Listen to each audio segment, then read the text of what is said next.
ಯೋಂತಃ ಪ್ರವಿಶ್ಯ ಮಮ ವಾಚಮಿಮಾಂ ಪ್ರಸುಪ್ತಾಂ ಸಂಜೀವಯತ್ಯಖಿಲಶಕ್ತಿಧರಸ್ವಧಾಮ್ನಾ ಅನ್ಯಾಂಶ್ಚ ಹಸ್ತಚರಣಶ್ರವಣತ್ವಗಾದೀನ್ ಪ್ರಾಣಾನ್ನಮೋ ಭಗವತೆ ಪುರುಷಾಯ ತುಭ್ಯಂ ಹಯಗ್ರೀವ ಹಯಗ್ರೀವ ಹಯಗ್ರೀವೇತಿ ಯೋ ವದೇತ್ ತಸ್ಯ ನಿಸ್ಸರತೆ ವಾಣಿ ಜಹ್ನುಕನ್ಯಾ ಪ್ರವಾಹವತ್ ಬುದ್ಧಿರ್ಬಲಂ ಯಶೋಧೈರ್ಯಂ ನಿರ್ಭಯತ್ವಮರೋಗತಾ ಅಜಾಡ್ಯಂ ವಾಕ್ಪಟುತ್ವಂಚ ಹನುಮಸ್ಮರಣಾತ್ ಭವೇತ್ ತಪೋವಿದ್ಯಾ ವಿರಕ್ತ್ಯಾದಿ ಸದ್ಗುಣೌಘಾಕರಾನಹಂ ವಾದಿರಾಜಗುರೂನ್ ವಂದೇ ಹಯಗ್ರೀವದಯಾಶ್ರಯಾನ್ ಪೂಜ್ಯಾಯ ರಾಘವೇಂದ್ರಾಯ ಸತ್ಯಧರ್ಮರತಾಯ ಚ ಭಜತಾಂ ಕಲ್ಪವೃಕ್ಷಾಯ ನಮತಾಂ ಕಾಮಧೇನವೇ. ಓಂ ನಾರಾಯಣಂ ಸುರಗುರುಂ ಜಗದೇಕನಾಥಂ ಭಕ್ತಪ್ರಿಯಂ ಸಕಲಲೋಕನಮಸ್ಕೃತಂಚ ತ್ರೈಗುಣ್ಯವರ್ಜಿತಮಜಂ ವಿಭುಮಾದ್ಯಮೀಶಂ ವಂದೇ ಭವಘ್ನಮಮರಾಸುರಸಿದ್ಧವಂದ್ಯಂ. ನಾರಾಯಣಂ ನಮಸ್ಕೃತ್ಯ ನರಂ ಚೈವ ನರೋತ್ತಮಂ ದೇವೀಂ ಸರಸ್ವತೀಂ ವ್ಯಾಸಂ ತತೋ ಜಯಮುದೀರಯೇ. ಶ್ರೀ ಗುರುಭ್ಯೋ ನಮಃ. ಮಹಾಭಾರತದಲ್ಲಿ ಸನತ್ಸುಜಾತರು ಧೃತರಾಷ್ಟ್ರನಿಗೆ ನೀಡುತ್ತಾ ಇರುವಂತಹ ಉಪದೇಶವನ್ನು ನಾವು ಕೇಳ್ತಾ ಇದ್ದೇವೆ. ಅದರಲ್ಲಿ ಒಬ್ಬ ವ್ಯಕ್ತಿ ತಪಸ್ಸನ್ನು ಆಚರಿಸಬೇಕಾದರೆ ಅವನಲ್ಲಿ ಏನೇನು ಗುಣಗಳಿರಬೇಕು ಅದನ್ನು ಸನತ್ಸುಜಾತರು ತಾವು ತಿಳಿಸ್ಕೊಂಡು ಹೋದರು. ವಿಶೇಷವಾಗಿ 12 ಗುಣಗಳನ್ನು ತಿಳಿಸಿದರು. ಬ್ರಾಹ್ಮಣನಲ್ಲಿ, ಬ್ರಾಹ್ಮಣ ಅಂತೇಳಿದ್ರೇ ಯಾರು ಭಗವಂತನನ್ನು ಕುರಿತು ಹೋಗುತ್ತಾ ಇದ್ದಾನೆ ಅವನನ್ನು ಬ್ರಾಹ್ಮಣ ಅಂತ ಕರೆಯುವಂಥದ್ದು. ಅಂಥ ಬ್ರಾಹ್ಮಣನಲ್ಲಿ ಇರಬೇಕಾದ 12 ಗುಣಗಳನ್ನು ತಿಳಿಸಿದರು. ಆ 12 ಗುಣಗಳಲ್ಲಿ ಮುಖ್ಯವಾಗಿರುವಂಥದ್ದು ಶಮ, ದಮ, ಇಂದ್ರಿಯ ನಿಗ್ರಹ, ಇವುಗಳೆಲ್ಲ. ಅದೇ ದಮ ಅಂದ್ರೇ ಇಂದ್ರಿಯ ನಿಗ್ರಹ. ಅದೇ ರೀತಿ ತ್ಯಾಗ, ಶಮ ಇದು ಬಹಳ ಮುಖ್ಯವಾದದ್ದು. ಶಮ ಅಥವಾ ದೇವರಲ್ಲಿ ನಂಬಿಕೆ, ನಿಷ್ಠೆ, ಅಥವಾ ಇಂದ್ರಿಯ ನಿಗ್ರಹ, ಈ ವಿಷಯದಲ್ಲಿ ನಮಗೆ ಇದಿರಬೇಕು ಅಂತ ಆಗಬೇಕಾದ್ರೆ ಎಷ್ಟು ದೋಷಗಳಿದೆ ಇದರಲ್ಲಿ. ಆ ದೋಷಗಳನ್ನು ಕಳೆದುಕೊಂಡಾಗ ನಮಗೆ ಈ ಗುಣ ಇದೆ ಅಂತ ಗೊತ್ತಾಗುತ್ತೆ. ಹೀಗೆ ಆ ದೋಷಗಳನ್ನೆಲ್ಲ ತಿಳಿಸ್ಕೊಂಡು ಬಂದರು ಸನತ್ಸುಜಾತರು. ಈಗ ಬಹಳ ಮುಖ್ಯವಾಗಿ ತಿಳಿಸ್ಕೊಂಡು ಹೋಗ್ತಾರೆ. ತಾನ್ಸ್ತು ಸತ್ಯಮುಖಾನ್ಯಾಹು ಸತ್ಯೇ ಹ್ಯಮೃತಮಾಹಿತಂ ಸತ್ಯಾತ್ಮ ಭವರಾಜೇಂದ್ರ ಸತ್ಯೇ ಲೋಕ ಪ್ರತಿಷ್ಠಿತಾ ಅಂತ ಹೇಳ್ತಾರೆ. ನಾವು ಇಲ್ಲಿ ಯಾವ ಒಳ್ಳೆಯ ಗುಣಗಳನ್ನು ನಮ್ಮಲ್ಲಿ ಅಳವಡಿಸಿಕೊಳ್ತೇವೆ, ನಮ್ಮಲ್ಲಿರುವಂತಹ ದೋಷಗಳನ್ನು ಎಷ್ಟು ಬಿಡ್ತೇವೆ, ಅದನ್ನು ಯಾಕೋಸ್ಕರ? ಇವಾಗ ನಮ್ಮಲ್ಲಿ ಒಳ್ಳೆಯ ಗುಣಗಳನ್ನು ಅಳವಡಿಸಿಕೊಳ್ಳುವಂತಹದ್ದು ಯಾಕೆ? ಕೆಟ್ಟ ದೋಷಗಳನ್ನು ಬಿಡುವುದು ಯಾಕೆ? ಏನಾದರೂ ಅದಕ್ಕೊಂದು ಗುರಿ ಬೇಕು ಅಂತೇಳಿದರೆ, ತಾಂಸ್ತು ಸತ್ಯಮುಖಾನ್ಯಾಹು ಸತ್ಯೇ ಅಮೃತಮಾಹಿತಂ. ವಾಸ್ತವಿಕವಾಗಿ ಇವೆಲ್ಲವೂ ಕೂಡ ಯಾಕೋಸ್ಕರ ಅಂತೇಳಿದರೆ ಆ ಸತ್ಯ ಅಂತ ಕರೆಯಲ್ಪಡುವಂತಹ ದೇವರಿಗೋಸ್ಕರ. ಯಾಕೆ ದೇವರನ್ನು ಸತ್ಯ ಅಂತ ಕರೀತಾರೆ ಅಂತ ಹೇಳಿದರೆ, ಅವನು ಸತ್ ಅಂತ ಹೇಳಿದರೆ ಮೋಕ್ಷಲೋಕ, ಅದನ್ನು ಕರುಣಿಸುವಂಥವನು. ಮತ್ತು ಆ ಭಗವಂತ ಜ್ಞಾನಾನಂದಮಯನಾಗಿರುವಂಥವನು. ಆ ಮೋಕ್ಷವನ್ನು ಕರುಣಿಸುವಂತಹ, ನಮ್ಮ ಪಾಪಗಳನ್ನು ಪರಿಹರಿಸುವಂತಹ ಭಗವಂತ ಏನಿದ್ದಾನೆ, ಅವನ ಪ್ರೀತಿಗಾಗಿ ನಾವಿದನ್ನೆಲ್ಲ ಅಳವಡಿಸ್ಕೊಳ್ಬೇಕಾದದ್ದು. ದೋಷಗಳನ್ನು ಬಿಡಬೇಕು, ಒಳ್ಳೊಳ್ಳೆ ಗುಣಗಳನ್ನು ಅಳವಡಿಸ್ಕೊಳ್ಬೇಕು. ಇನ್ನು ಅಂದರೆ ನಾವಿಲ್ಲಿ ಯಾಕೋಸ್ಕರ ಅಂತೇಳಿದ್ರೆ, ನಮಗಿಲ್ಲಿ ಜನ ಮೆಚ್ಚಿಕೊಳ್ತಾರೆ.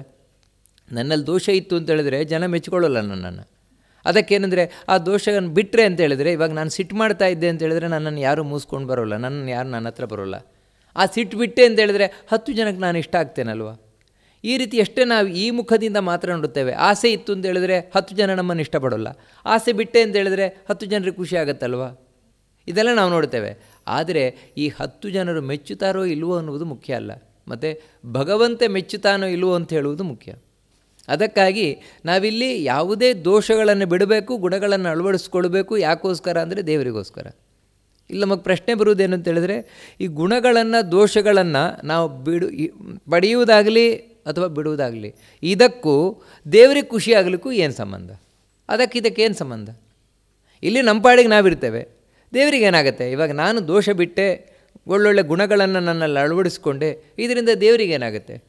ಸಾಮಾನ್ಯವಾಗಿ ನಮಗೆ ಪ್ರಶ್ನೆ ಬರ್ಬೋದು, ದೇವರು ನಮ್ಮಿಂದ ಏನನ್ನು ಬಯಸ್ತಾ ಇದ್ದಾನೆ ಅಂತ ಹೇಳಿದರೆ, ನೀನು ಸಾತ್ವಿಕನಾಗು ಅಂತ. ಶುದ್ಧ ಮನಸ್ಸುಳ್ಳವನಾಗು, ಸಾತ್ವಿಕನಾಗು. ಯಾಕಂತೇಳಿದ್ರೆ ಅಂಥ ಸಾತ್ವಿಕವಾದ ಮನಸ್ಸಿನಲ್ಲಿಯೇ ದೇವರು ಕಾಣಿಸಿಕೊಳ್ಳುವುದು. ಯಾವ ಮನಸ್ಸಿನಲ್ಲಿ ಸಾತ್ವಿಕತೆ ಇಲ್ಲ, ಶುದ್ಧ ಸಾತ್ವಿಕತೆ ಇಲ್ಲ, ಅಲ್ಲಿ ದೇವರು ಕಾಣಿಸಿಕೊಳ್ಳಿಕ್ಕೆ ಹೋಗುವುದೇ ಇಲ್ಲ. ಅಲ್ಲ, ಯಾಕೆ ಶುದ್ಧ ಮನಸ್ಸಿಲ್ಲದವರಲ್ಲಿ ಯಾಕೆ ಕಾಣಿಸಿಕೊಳ್ಳಲ್ಲ ದೇವರನ್ನಂತ ಹೇಳಿದರೆ, ವಾಸ್ತವಿಕವಾಗಿ ದೇವರು ಕಾಣಿಸಿಕೊಳ್ಳುವುದು ಅಂತ ಹೇಳಿದ್ರೆ ಅಲ್ಲಿವರೆಗೆ ದೇವರು ಇರೋಲ್ಲ ಅಂತಲ್ಲ. ದೇವರು ಇರ್ತಾನೆ, ಈಗಲೂ ನಮ್ಮೊಳಗೆ ದೇವರಿದ್ದಾನೆ. ಆದರೆ ಏನಂದರೆ ಕಾಣಿಸ್ತಾ ಇಲ್ಲ. ಯಾಕೆ ಕಾಣಿಸ್ತಾ ಇಲ್ಲ ಅಂತ ಹೇಳಿದರೆ, ಮಧ್ಯದಲ್ಲೊಂದು ಗೋಡೆ ಇದ್ದ ಹಾಗಿದೆ. ನಮ್ಮಲ್ಲಿ ಇರುವ ದೋಷಗಳು, ಈ ಕೆಟ್ಟ ದೋಷಗಳು ನಮಗೂ ದೇವರಿಗೂ ಮಧ್ಯದಲ್ಲಿ ಗೋಡೆ,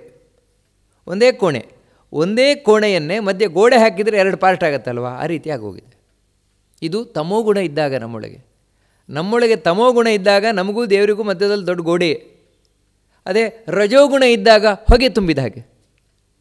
ಒಂದು ಕೋಣೆಯಲ್ಲಿ ಸಂಪೂರ್ಣ ಹೊಗೆ ತುಂಬಿದೆ ಅಂತ ಹೇಳಿದ್ರೆ ಪಕ್ಕದಲ್ಲಿರೋರು ಕಾಣುವುದೇ ಇಲ್ಲ. ಆ ಹೊಗೆ ಹೋಯ್ತಂದರೆ ಕಾಣಿಸ್ತದೆ. ಹಾಗೆ ಹೊಗೆ ತುಂಬಿದ್ದಾಗಲೂ ಕಾಣೋಲ್ಲ, ಗೋಡೆ ಇದ್ದಾಗಲೂ ಕಾಣೋಲ್ಲ. ಹಾಗೆ ರಜೋಗುಣ ತಮೋಗುಣಗಳಿಂದ ನಮ್ಮ ಮನಸ್ಸು ತುಂಬಿಕೊಂಡಿದ್ದಾಗ ಪಕ್ಕದಲ್ಲೇ ದೇವರಿದ್ದರೂ ಗೊತ್ತಾಗೋಲ್ಲ. ಅದಕ್ಕೆ ಅದನ್ನು ಬಿಡಬೇಕು. ಆ ದೋಷಗಳನ್ನು ಬಿಡುವುದು ಅಂತೇಳಿದರೆ ರಜೋಗುಣ ತಮೋಗುಣಗಳಿಂದ ನಮ್ಮ ಮನಸ್ಸಿನಲ್ಲಿ ಉಂಟಾಗಿರುವಂತಹ ಕೆಟ್ಟ ಭಾವನೆಗಳೇನಿದೆ ಅದನ್ನು ಬಿಡಬೇಕು, ದೋಷಗಳನ್ನು ಬಿಡಬೇಕು. ಬಿಟ್ಟಾಗ ಒಳ್ಳೆ ಗುಣಗಳನ್ನು ನಮ್ಮಲ್ಲಿ ಅಳವಡಿಸಿಕೊಂಡಾಗ ಸಹಜವಾಗಿ ಮನಸ್ಸು ಶುದ್ಧವಾಗಿದೆ ಅನ್ನುವುದರ ಸಂಕೇತ. ಅಂದರೆ ಒಬ್ಬ ವ್ಯಕ್ತಿಯ ಮನಸ್ಸು ಶುದ್ಧವಾಗಿದೆ, ಶುದ್ಧವಾಗ್ತಾ ಇದೆ ಅನ್ನುವುದರ ಸಂಕೇತ ಏನಂತ ಹೇಳಿದರೆ ಅವನು ದೋಷಗಳನ್ನು ಬಿಡ್ತಾ ಇದ್ದಾನೆ. ಅವನಲ್ಲಿರುವ ದೋಷಗಳನ್ನು ಪ್ರಯತ್ನಪೂರ್ವಕವಾಗಿ ಬಿಡ್ತಾ ಇದ್ದಾನೆ. ಒಳ್ಳೊಳ್ಳೆ ಗುಣಗಳನ್ನು ಅವನಲ್ಲಿ ಅಳವಡಿಸಿಕೊಳ್ತಾ ಇದ್ದಾನೆ. ಅಳವಡಿಸ್ಕೊಳ್ತಾ ಇದ್ದಾನೆ ಅಂತ ಹೇಳಿದರೆ ಮನಸ್ಸು ಶುದ್ಧವಾಗ್ತಾ ಇದೆ. ಅಂದರೆ ಮೊದಲು ತುಂಬ ಆಸೆ ಮಾಡ್ತಾ ಇದ್ದ, ತುಂಬ ಸಿಟ್ಟು ಮಾಡ್ತಾ ಇದ್ದ, ಮತ್ತು ಎಲ್ಲ ನನಗೇ ಬೇಕು, ಅದು ಬೇಕು, ಇದು ಬೇಕು, ಇನ್ನಷ್ಟು ಬೇಕು, ಮತ್ತಷ್ಟು ಬೇಕು, ಲೋಭಿತನ ಇತ್ತು ಅವನಲ್ಲಿ. ಅಹಂಕಾರ ಇತ್ತು, ನಾನೇ ಎಲ್ಲ ನನ್ನಿಂದಲೇ ಆಗೋದು ಅಂತ, ಎಲ್ಲ ನಂದು ನಂದು ನಂದು ನಂದು ಅಂತ ಸಿಕ್ಕಾಪಟ್ಟೆ ಮಮಕಾರ ಇತ್ತು. ಹೊಟ್ಟೆ ಕಿಚ್ಚಿತ್ತು. ನೋಡಿ, ಇಂಥ ದುರ್ಗುಣಗಳೆಲ್ಲ ಒಳಗಿತ್ತು. ಇನ್ನು ಒಳ್ಳೆ ಗುಣ ಇಲ್ಲ. ಒಳ್ಳೆ ಗುಣ ಅಂತ ಹೇಳಿದ್ರೆ ಇನ್ನೊಬ್ರಿಗೆ ಕೈ ಎತ್ತಿ ಕೊಡೋಣ, ದಾನ ಮಾಡೋಣ, ನನ್ನ ಕೈಯಲ್ಲಿ ಎಷ್ಟು ಸಾಧ್ಯ ಇಷ್ಟು ಇನ್ನೊಬ್ರಿಗೆ ಉಪಕಾರವನ್ನು ಮಾಡೋಣ, ಯಾವತ್ತೂ ಇನ್ನೊಬ್ಬರಿಗೆ ಕೇಡನ್ನು ಬಯಸೋದು ಬೇಡಪ್ಪ, ಇನ್ನೊಬ್ಬರ ಬಗ್ಗೆ ಒಳ್ಳೆ ಮಾತಾಡೋಣ ಸಾಧ್ಯವಾದರೆ. ನೋಡಿ, ಈ ರೀತಿ ಒಳ್ಳೆ ಗುಣಗಳಿದು, ಅದಿರಲಿಲ್ಲ. ಆದರೆ ಯಾವಾಗ ಇವನು ಅದನ್ನು ಮನಸ್ಸಿನಲ್ಲಿ ಅಳವಡಿಸ್ಕೊಳ್ಳಿಕ್ಕೆ ಶುರು ಮಾಡಿದ, ಒಳ್ಳೊಳ್ಳೆ ಗುಣಗಳನ್ನು, ಅವನಲ್ಲೇನು ಫಾಲ್ಟ್ಗಳಿತ್ತು, ದೋಷ, ಅದನ್ನು ಬಿಟ್ಕೊಂಡು ಬರಲಿಕ್ಕೆ ಶುರು ಮಾಡಿದ, ಆಸೆ ಕಮ್ಮಿ ಮಾಡಿಕೊಂಡ, ಸಿಟ್ಟನ್ನು ಬಿಡ್ತಾ ಬಂದ. ಆ ರೀತಿಯಾದಾಗ ಸಹಜವಾಗಿ ಅವನ ಮನಸ್ಸು ಆನಂದದಿಂದ ಕೂಡಿದ್ದಾಗತ್ತೆ, ಶಾಂತವಾಗತ್ತೆ. ಮನಸ್ಸು ಶಾಂತವಾದಾಗ ಒಳಗಿನೊಂದು ನೆಮ್ಮದಿ ಸಿಗತ್ತೆ. ಈ ನೆಮ್ಮದಿಗೆ ಕಾರಣ ಏನಂದರೆ ನಿಮ್ಮೊಳಗೆ ದೇವರು ಬಂದು ಕೂರ್ತಾ ಇದ್ದಾರೆ. ದೇವರು ಕೂರ್ತಾ ಇರುವಂತಹದರ ಸಂಕೇತ ಅದು. ನಂತರ ಹೀಗೆ ಒಳ್ಳೆ ಗುಣಗಳನ್ನು ಅಳವಡಿಸ್ತಾ ನಮ್ಮಲ್ಲಿರುವ ದೋಷಗಳನ್ನು ಬಿಡ್ತಾ ಇಲ್ಲಿ ನೆಮ್ಮದಿ ಆಗುತ್ತೆ ಅವನಿಗೆ. ಮತ್ತು ಅಷ್ಟು ಮಾತ್ರ ಅಲ್ಲ, ಒಳಗಿನಿಂದ ಮನಸ್ಸನ್ನು ಕಾನ್ಸಂಟ್ರೇಟ್ ಮಾಡಲಿಕ್ಕಾಗತ್ತೆ.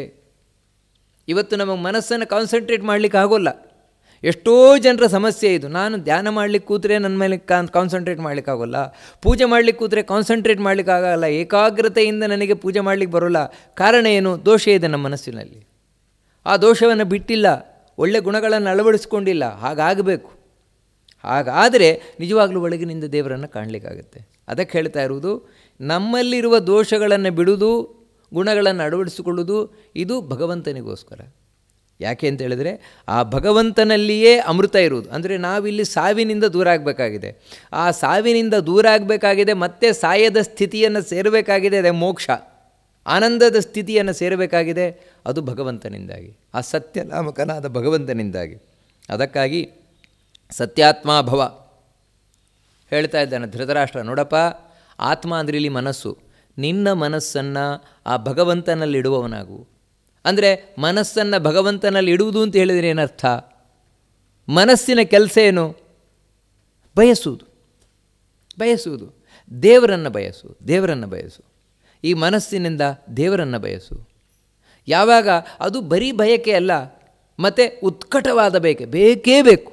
ದೇವರು ನನಗೆ ಬೇಕೇ ಬೇಕು, ದೇವರನ್ನು ನಾನು ಪಡಿಲೇಬೇಕು. ಈ ಉತ್ಕಟವಾದ ಇಚ್ಛೆಯನ್ನು ನಿನ್ನಲ್ಲಿಟ್ಕೋ. ಸತ್ಯೇ ಲೋಕ ಪ್ರತಿಷ್ಠಿತಾ. ಆಗ ಖಂಡಿತವಾಗಿಯೂ ಕೂಡ ನೀನು ಜೀವನದಲ್ಲಿ ಗೆಲ್ತೀಯ.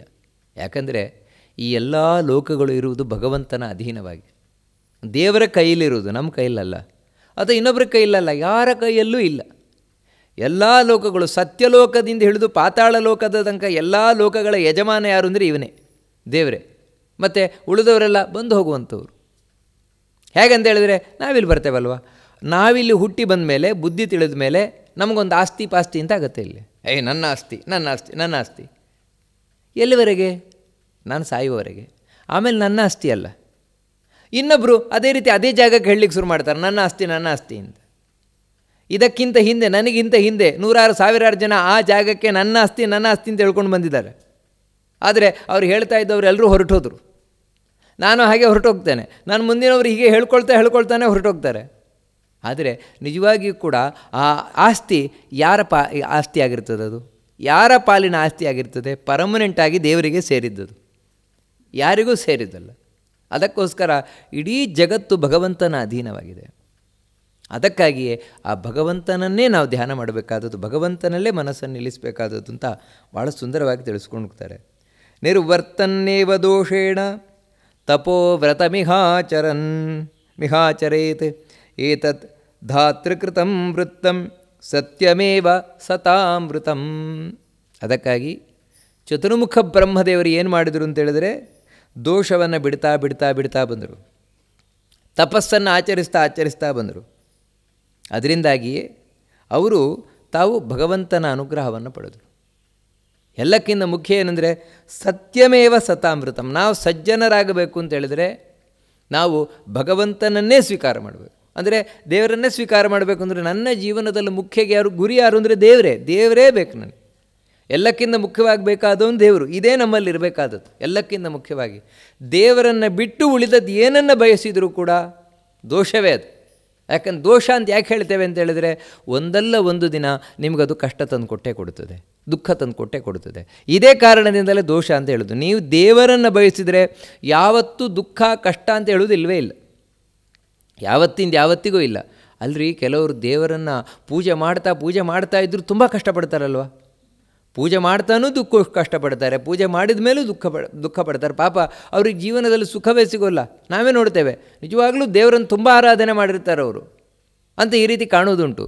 ಆದರೆ ನಿಜವಾಗಿಯೂ ಶಾಸ್ತ್ರ ಹೇಳೋದೇನೆಂದರೆ, ಅವನು ನಿಜವಾಗಿ ಆರಾಧನೆ ಮಾಡಿದ್ದಾನೆ ಅಂತ ಹೇಳಿದ್ರೆ ಅವನಿಗೆ ಕೆಟ್ಟದಾಗ್ಲಿಕ್ಕೆ ಸಾಧ್ಯವೇ ಇಲ್ಲ. ನಾಸತೋ ವಿದ್ಯತೆ ಭಾವಃ ನಾಭಾವೋ ವಿದ್ಯತೆ ಸದಾ. ಭಗವದ್ಗೀತೆಯಲ್ಲಿ ಕೃಷ್ಣ ಹೇಳಿದ ಮಾತು. ನೀನು ಒಳ್ಳೆಯದ ಮಾಡಿದ್ಯಾ, ನಿನಗೆ ಕೆಟ್ಟದಾಗ್ಲಿಕ್ಕೆ ಸಾಧ್ಯವೇ ಇಲ್ಲ. ಕೆಟ್ಟದ್ದು ಮಾಡಿದ್ಯಾ, ಒಳ್ಳೆಯದಾಗ್ಲಿಕ್ಕೆ ಸಾಧ್ಯವೇ ಇಲ್ಲ. ಅದಕ್ಕಾಗಿ ದೇವರ ಆರಾಧನೆ, ದೇವರ ಪೂಜೆ ಅನ್ನುವಂಥದ್ದು ನಿಜವಾಗ್ಲೂ ಒಳ್ಳೆಯದು. ಅದನ್ನು ಒಳ್ಳೇದು ಮಾಡಿದವನಿಗೆ ಕೆಟ್ಟದಾಗ್ಲಿಕ್ಕೆ ಸಾಧ್ಯ ಇಲ್ಲ. ಕೆಟ್ಟದಾಗ್ತಾ ಇದೆ ಅಂದರೆ ಅವನು ಸರಿಯಾಗಿ ಮಾಡಿಲ್ಲ ಅಂತ ಅರ್ಥ. ಮಾಡುವ ಕೆಲಸವನ್ನು ಸರಿಯಾಗಿ ಮಾಡಿಲ್ಲ, ಅದಕ್ಕಾಗಿ ಅವನಿಗೆ ಸರಿಯಾಗಿ ಫಲ ಸಿಗ್ತಾ ಇಲ್ಲ. ಇಲ್ಲಿ ಇದನ್ನು ನಾವು ಯಾವತ್ತೂ ತಿಳ್ಕೊಳ್ಬೇಕಾದದ್ದು. ದೋಷೇರೇತೇರ್ ವಿಯುಕ್ತಂತು ಗುಣೇರೇತೇ ಸಮನ್ವಿತಂ ಏತತ್ ಸಮೃದ್ಧಮತ್ಯುದ್ಧಂ ತಪೋ ಭವತಿ ಕೇವಲಂ. ನಾವು ಆಚರಿಸುವಂತಹ ತಪಸ್ಸು ಅಂತ ಹೇಳಿದರೆ, ತಪಸ್ಸು ಅಂದರೆ ಇನ್ನೇನಿಲ್ಲ, ಒಂದು ಗುರಿಯನ್ನು ಇಟ್ಟುಕೊಂಡಿದ್ದೇವೆ. ಆ ಗುರಿಯನ್ನು ತಲುಪಲಿಕ್ಕೋಸ್ಕರ ಹೋಗ್ತಾ ಇದ್ದೇನೆ. ನಾನು ಹೋಗುವ ಮಾರ್ಗವೇ ತಪಸ್ಸು. ಅಂದರೆ ಆ ಹೋಗುವ ಮಾರ್ಗ ಆ ರೀತಿ ಇರಬೇಕದು, ಅಷ್ಟು ಸ್ಪಷ್ಟವಾಗಿರ್ಬೇಕು. ಹಾಗಿದ್ರೆ ಮಾತ್ರ ಆ ಗುರಿಯನ್ನು ಕುರಿತು ನಾನು ಹೋಗ್ಲಿಕ್ಕೆ ಸಾಧ್ಯವಾಗುತ್ತೆ, ತಿಳಿದಿರಾಗೋದಿಲ್ಲ. ಇವಾಗ ಮೇಲೆ ನಾನು ಗೌರಿಶಂಕರ ಶಿಖರ ಅದರ ಹತ್ರ ಹೋಗಬೇಕು ಅಂತ ಇಲ್ಲಿಂದ ಹೊರಟಿದ್ದೇನೆ, ನನ್ನ ಗುರಿ ಅದು. ಇಲ್ಲಿಂದ ಅಲ್ಲಿಗೆ ಹೋಗ್ಬೇಕಾದ್ರೆ ಸುಲಭ ಉಂಟಾ, ಕಷ್ಟ ಇಲ್ವಾ? ಆ ಕಷ್ಟಪಡ್ತಾ ಅಲ್ಲಿಗೆ ಹೋಗ್ತೇನೆ. ಈ ರೀತಿ ಇಲ್ಲಿಂದ ಅಲ್ಲಿಗೆ ಮೇಲಕ್ಕೆ ಏರ್ಲಿಕ್ಕೋಸ್ಕರ ಕಷ್ಟಪಟ್ಕೊಂಡು ಯಾಕಂದರೆ ನಾನು ಗುರಿ ತರಬೇಕು ಅಂತ, ಇದೇ ತಪಸ್ಸಾಗಿರ್ತದೆ. ಯಾಕಂದರೆ ಅವನ ಮನಸ್ಸು ಅಲ್ಲಿ ನೆಟ್ಟಿರಬೇಕು, ದೇಹ ಕಷ್ಟಪಡ್ತಾ ಇರ್ತದೆ ಅಲ್ಲಿ ಹೋಗ್ಲಿಕ್ಕೋಸ್ಕರ. ಆ ರೀತಿ ಎರಡು ತಪಸ್ಸು ಅಂದರೆ, ಒಂದು ದೇವರ ಬಗ್ಗೆ ಆಲೋಚನೆ ಮಾಡ್ತಾ ಇರೋದು, ಮತ್ತೊಂದು ಆ ದೇವರಿಗಾಗಿ ದೇಹವನ್ನು ದಂಡಿಸ್ತಾ ಇರುತ್ತದೆ. ಈ ರೀತಿ ತಪಸ್ಸು. ಇಂಥ ತಪಸ್ಸು ಯಾವಾಗ ನಿಜವಾಗಲೂ ಕೂಡ ಪರ್ಫೆಕ್ಟ್ ಆಗ್ತದೆ ಅಂತ ಹೇಳಿದರೆ, ನಮ್ಮಲ್ಲಿರುವ ದೋಷಗಳನ್ನು ಬಿಟ್ಟಾಗ ಮತ್ತು ಸದ್ಗುಣಗಳನ್ನು ಅಳವಡಿಸಿಕೊಂಡಾಗ. ಇದನ್ನು ಯಾಕೆ ಒತ್ತು ಕೊಟ್ಟು ಹೇಳ್ತಾ ಇದ್ದಾರೆ ಅಂದರೆ, ಅದರಿಂದಾಗಿ ನಮ್ಮಲ್ಲಿರುವ ದೋಷಗಳನ್ನು ಬಿಡದೆ ನಾವು ಮಾಡಿದ್ದು ತಪಸ್ಸಾಗೋಲ್ಲ. ಎಷ್ಟೋ ಜನರು ಇವತ್ತು ಇದರ ಬಗ್ಗೆ ಯೋಚನೆ ಮಾಡಲಿಕ್ಕೆ ಹೋಗೋಲ್ಲ. ಮತ್ತೇನು ಅಂತ ಹೇಳಿದ್ರೆ, ತಾವು ಆ ವ್ರತ ಮಾಡ್ತಾರೆ, ಈ ವ್ರತ ಮಾಡ್ತಾರೆ, ಆ ಪೂಜೆ ಮಾಡ್ತಾರೆ, ಈ ಪೂಜೆ ಮಾಡ್ತಾರೆ, ಆ ಜಪ ಮಾಡ್ತಾರೆ, ಈ ಜಪ ಮಾಡ್ತಾರೆ, ನಮ್ಗೆ ಆ ದೇವ್ರು ಖುಷಿ ಆಗಬೇಕಪ್ಪ, ಈ ದೇವ್ರು ಖುಷಿ ಆಗಬೇಕಪ್ಪ ಅಂತ ಎಲ್ಲ ಮಾಡ್ತಾ ಇದ್ದೀರಿ. ಆದರೆ ಒಳಗಿನದು ಕ್ಲೀನೇ ಮಾಡ್ಕೊಂಡಿಲ್ವಲ್ಲ. ಕ್ಲೀನ್ ಮಾಡ್ಕೊಳ್ಳದೆ ನಾವು ಏನು ಇವಾಗ ದೇವ್ರ ಪೂಜೆ ಮಾಡ್ತೇನೆ ಅಂತ ಹೇಳೋದು ಹೌದು. ದೇವ್ರ ಪೂಜೆಯನ್ನೆಲ್ಲ ಮಾಡ್ತೇನೆ ಅಂತ ಹೇಳಬೇಕಾದ್ರೆ ಮೊದಲು ದೇವರ ಕೋಣೆ ಶುದ್ಧ ಆಗಬೇಕು ಬೇಡವೋ, ಕ್ಲೀನ್ ಆಗಬೇಕು ಬೇಡವೋ? ದೇವರ ಮನೆಯನ್ನು ಗಲೀಜಾಗಿಟ್ಕೊಂಡು ಅಂಥ ದೇವರ ಮನೆಯಲ್ಲಿ ನಾನು ಆ ಪೂಜೆ ಮಾಡ್ತೇನೆ, ಈ ಪೂಜೆ ಮಾಡ್ತೇನೆ ಅಂದರೆ ಯಾವ ದೇವರು ಬಂದು ಕೂರ್ತಾನೆ? ಯಾಕಂದರೆ ನಮ್ಮ ಹಾಗಲ್ಲ, ದೇವರು ಒಂದು ಚೂರು ಗಲೀಜಲ್ಲ. ಯಾಕಂತ ಹೇಳಿದ್ರೆ ದೇವರು ಅಂತ ಹೇಳಿದ್ರೆ ಶುದ್ಧಿ, ದೇವರು ಅಂತ ಹೇಳಿದ್ರೆ ಪವಿತ್ರಾಣಾಂ ಪವಿತ್ರಯ್ಯು. ಅದಕ್ಕೋಸ್ಕರ ಆ ದೇವರ ಅತ್ಯಂತ ಶುದ್ಧ. ಮೊದಲು ಮಾಡಬೇಕಾದ ಕೆಲಸ ಏನು? ಅದಕ್ಕೆ ನಾನಿವತ್ತು ಪೂಜೆ ಮಾಡ್ತೇನೆ ಅಂತ ಹೇಳಿದ್ರೆ ಮೊದಲು ದೇವ್ರ ಕೋಣೆಯನ್ನು ಶುದ್ಧ ಮಾಡಿಕೊಳ್ತೇವೆ. ದೇವರ ಕೋಣೆಯನ್ನು ಕ್ಲೀನ್ ಮಾಡಿಕೊಂಡೇ ಆಮೇಲೆ ಮುಂದಿನ ಕೆಲಸ ಮಾಡೋದು. ಹಾಗೆಯೇ ನಾ ದೇವರ ಬಗ್ಗೆ ಏನಾದರೂ ಮಾಡಲಿಕ್ಕೆ ಹೋಗಬೇಕಾದ್ರೆ ಮೊದಲು ಮನಸ್ಸಿನ ಶುದ್ಧಿ ಬೇಕು. ಆ ಮನಸ್ಸಿನ ಶುದ್ಧಿಗೆ ನಮ್ಮಲ್ಲಿರುವ ಕೊಳಕನ್ನು ತೆಕ್ಕೊಳ್ಬೇಕು, ಅದೇ ದೋಷಗಳು.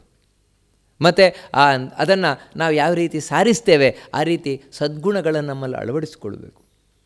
ಅವಾಗ ಏನಾಗುತ್ತೆ ಅಂತ ಹೇಳಿದ್ರೆ ನಾವು ಮಾಡುವ ಪೂಜೆ ತಪಸ್ಸು ಪ್ರತಿಯೊಂದು ಕೂಡ ಅತ್ಯಂತ ವೃದ್ಧಿ ಆಗತ್ತೆ ಅಂತ ಹೇಳಿದ್ರೆ ಅದು ಪರ್ಫೆಕ್ಟ್ ಆಗತ್ತೆ.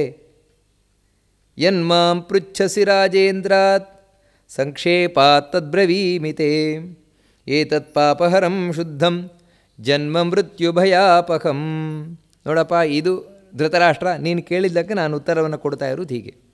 ನಿಜವಾಗಲೂ ಕೂಡ ಒಬ್ಬ ವ್ಯಕ್ತಿ ತಾನು ಮಾಡಿದ ತಪಸ್ಸು ಹೆಚ್ಚಾಗಬೇಕು ಅಂದರೆ ನಿನಗೆ ಸಿಂಪಲಾಗಿ ಹೇಳಬೇಕು ಅಂದರೆ, ಭಾಳ ಸರಳವಾಗಿ ಹೇಳಬೇಕು ಅಂದರೆ, ಇಂದ್ರಿಯೇಭ್ಯಶ್ಚ ಪಂಚಭ್ಯೋ ಮನಸಶ್ಚೇವ ಭಾರತ ಅತೀತಾನಾಗತೇಭ್ಯಶ್ಚ ಮುಕ್ತಶ್ಚೇತ ಸುಖೀ ಭವೇತ್.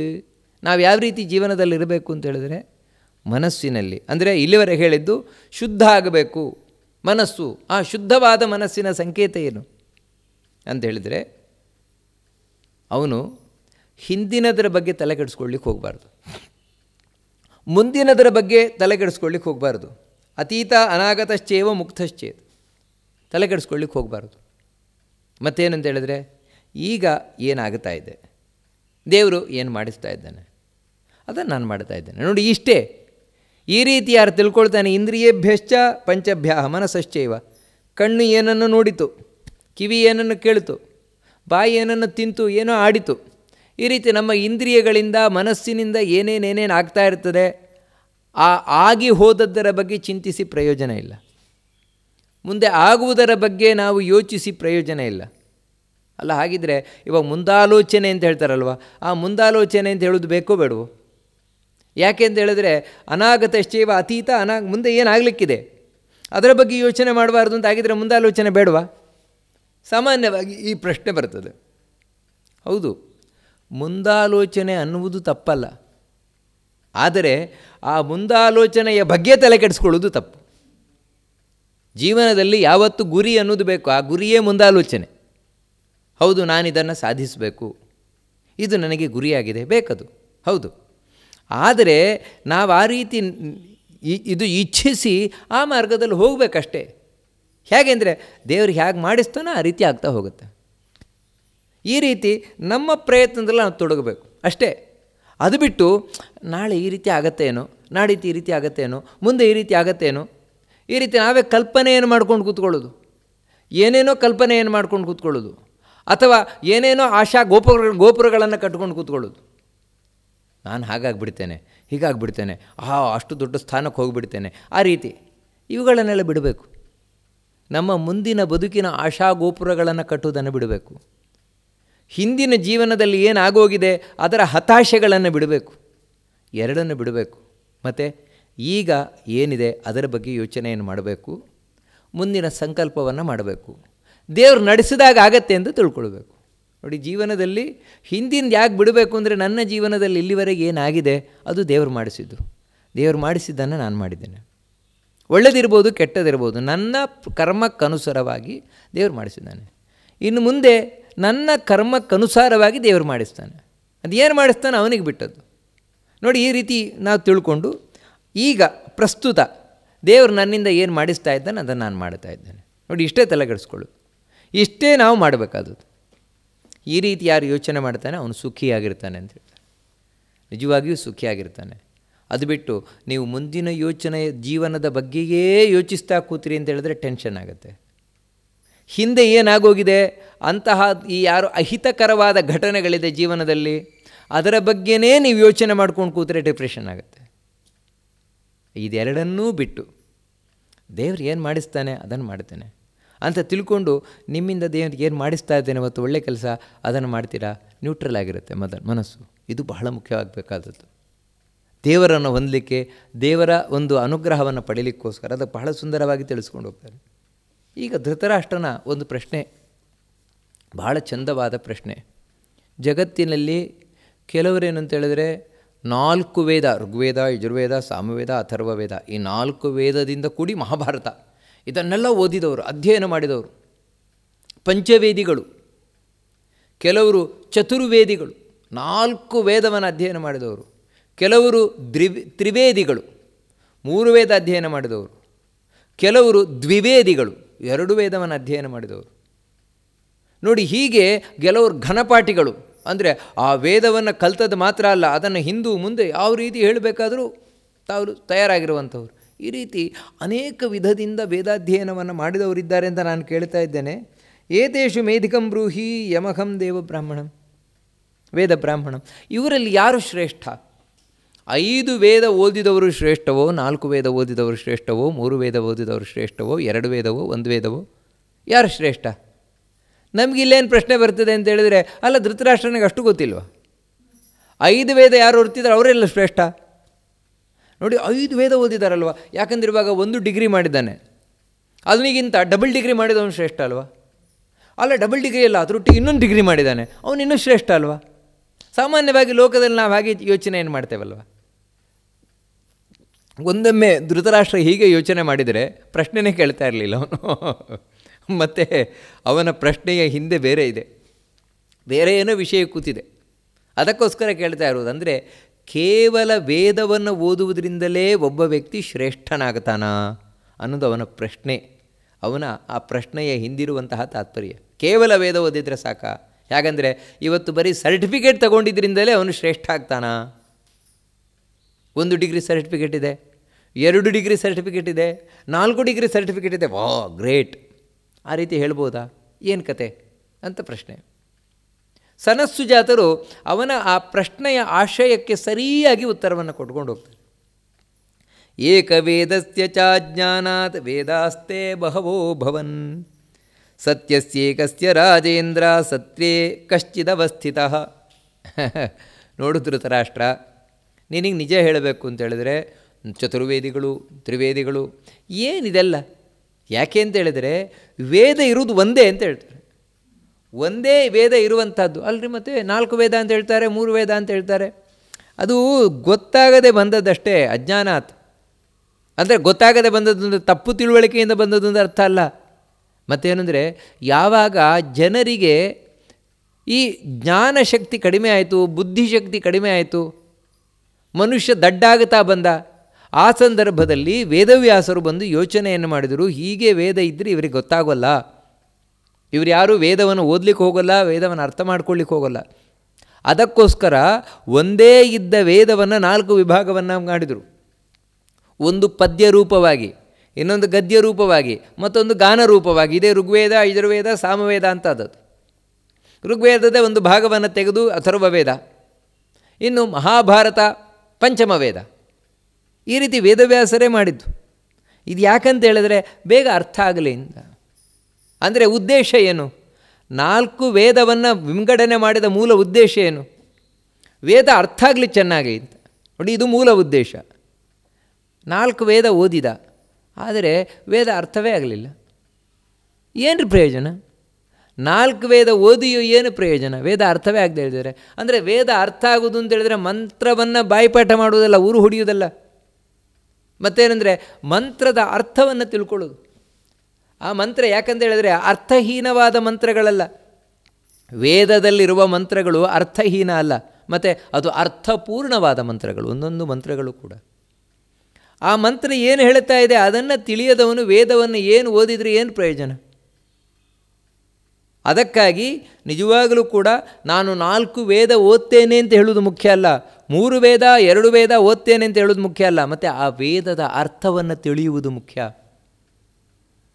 ಸತ್ಯಸ್ಯೇಕಸ್ಯ ರಾಜೇಂದ್ರ ಸತ್ಯೇ ಕಶ್ಚಿದವಸ್ಥಿತಃ. ಹೌದು, ಹಾಗಿದ್ರೆ ಆ ವೇದದ ಅರ್ಥ ಏನು? ವೇದ ಹೀಗಂತ 10 ಅರ್ಥವನ್ನು ಹೇಳ್ತಾ ಇಲ್ಲ, 10 ಬಗೆಯಿಂದ ಹೇಳ್ತಾ ಇಲ್ಲ, ಮತ್ತು ಒಂದೇ ಬಗೆಯಿಂದ ಹೇಳ್ತಾ ಇರೋದು ವೇದ ಅನ್ನುವಂಥದ್ದು. ಏನು ಅಂತ ಹೇಳಿದರೆ ಸತ್ಯಸ್ಯೇಕಸ್ಯ, ಕೇವಲ ಆ ಪಾರಮಾರ್ಥಿಕ ಸತ್ಯನಾಗಿರುವಂತಹ ಭಗವಂತನ ಬಗ್ಗೆ ಮಾತ್ರ ಹೇಳ್ತಾ ಇರುವಂಥದ್ದು. ಯಾವತ್ತೂ ಇರುವವನು ದೇವರು, ನಾಶವಾಗದೇ ಇರುವಂಥವನು, ಗುಣಪೂರ್ಣನಾಗಿರುವಂಥವನು, ನಿರ್ದೋಷನಾಗಿರುವವನು, ಆ ದೇವರ ಬಗ್ಗೆನೇ ತಿಳಿಸ್ತಾ ಇರುವಂಥದ್ದು ವೇದ. ಪ್ರತಿಯೊಂದು ವೇದವೂ ಕೂಡ, ಋಗ್ವೇದ ಇಟ್ಕೊಳ್ಳಿ, ಯಜುರ್ವೇದ ಇಟ್ಕೊಳ್ಳಿ, ಸಾಮವೇದ ಇಟ್ಕೊಳ್ಳಿ, ಎಲ್ಲ ದೇವರ ಬಗ್ಗೆನೇ ತಿಳಿಸ್ತಾ ಇರುವಂಥದ್ದು. ಇದು ಬಹಳ ಮುಖ್ಯವಾಗಿ ತಿಳ್ಕೊಳ್ಬೇಕು. ಆ ದೇವರೇ ಗೊತ್ತಾಗದೇ ಇದ್ದರೆ ಅದಕ್ಕೆ ವೇದಾಧ್ಯಯನ ಮಾಡಬೇಕಾದ್ರೆ ಮೊದಲು ಹೇಳಿದೆ ಹರಿಹಿ ಓಂ, ಅಂದರೆ ಆ ಹರಿಯನ್ನೇ ಹೇಳ್ತಾ ಇದೆ ವೇದಗಳು ಅಂತ. ಸತ್ಯೇ ಕಶ್ಚಿದವಸ್ಥಿತಃ. ಹೌದ್ರಿ, ಈ ರೀತಿ ಯಾರಾದರೂ ಹೇಳಿದವರಿದ್ದಾರೆ? ಯಾಕಂದರೆ ವೇದ ಅಂತ ಹೇಳಿದ್ಕೊಳ್ಳಿ ಏನಾಗ್ತಾರೆ ಅಂತ ಹೇಳಿದ್ರೆ ಋಗ್ವೇದ ಅನ್ನುವಂಥದ್ದು ತಾನು ವಿಷಯಗಳನ್ನು ತಿಳಿಸ್ತಾ ಇದೆ. ಯಜುರ್ವೇದ ವಿಶೇಷವಾಗಿ ಯಜ್ಞದ ಬಗ್ಗೆ ತಿಳಿಸ್ತಾ ಇರುವಂಥದ್ದು ಯಜುರ್ವೇದ. ಋಗ್ವೇದ ನಾನಾ ದೇವತೆಗಳ ಬಗ್ಗೆ, ಅಗ್ನಿ ಬಗ್ಗೆ, ವಾಯುವಿನ ಬಗ್ಗೆ, ಸೋಮನ ಬಗ್ಗೆ, ಈ ರೀತಿ ನಾನಾ ದೇವತೆಗಳ ಬಗ್ಗೆ ತಿಳಿಸ್ಕೊಂಡು ಹೋಗ್ತಾ ಇದೆ ವೇದ. ಏನು ಸಾಮವೇದ ಅದು ಗಾನ. ಈ ರೀತಿ ಹೇಳ್ತಾರೆ. ಯಾರನ್ನು ಹೇಳ್ತಾ ಇದೆ? ಬೇರೆ ಬೇರೆ ದೇವತೆಗಳನ್ನು. ಇವಾಗ ಇಂದ್ರ ಶ್ರೇಷ್ಠ ನಿದ್ರವಿಣಾನ ನೋಡಿ, ಇಂದ್ರನನ್ನು ಹೇಳ್ತಾ ಇದೆ. ಅಗ್ನ ಆಯಾ ಆಹೆ ವೀತಯೇ ಅಗ್ನವನ್ನು ಹೇಳ್ತಾ ಇದೆ. ವಾಯವಾಯ ಇದರ್ಶಿತ ವಾಯುವನ್ನು ಹೇಳ್ತಾ ಇದೆ. ಕದ್ರುದ್ರಾಯ ಪ್ರಚೇದಸ ರುದ್ರನನ್ನು ಹೇಳ್ತಾ ಇದೆ.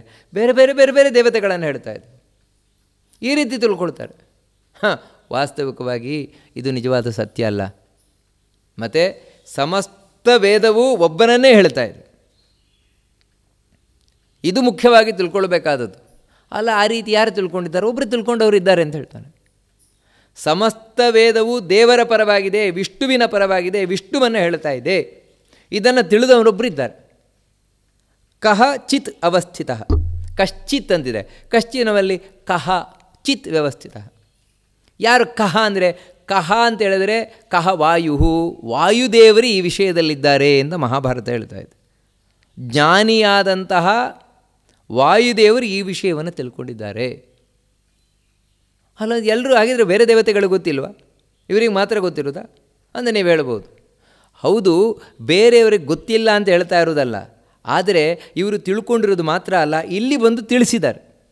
ಸಮಸ್ತ ವೇದವು ದೇವರನ್ನೇ ಕುರಿತು ಹೇಳ್ತಾ ಇದೆ, ದೇವರ ಪರವಾಗಿದೆ ಅಂತ ಇಲ್ಲಿ ಬಂದು ತಿಳಿಸಿದ್ದಾರೆ. ಏನ್ರಿ ಇಲ್ಲಿಗೆ ಯಾವಾಗ ಬಂದು ತಿಳಿಸಿದ್ದಾರೆ ನೋಡಿ? ಸ್ಪಷ್ಟವಾಗಿ ಮಹಾಭಾರತವೇ ತಿಳಿಸ್ಕೊಂಡು ಹೋಗ್ತದೆ.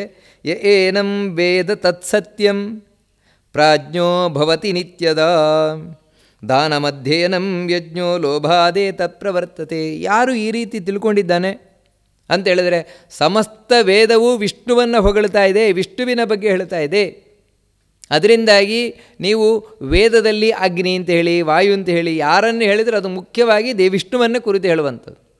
ವಿಷ್ಣುವಿನದ್ದೇ ಹೆಸರುಗಳದು ಹೇಳ್ತಾ ಹೇಳುವಂಥದ್ದು.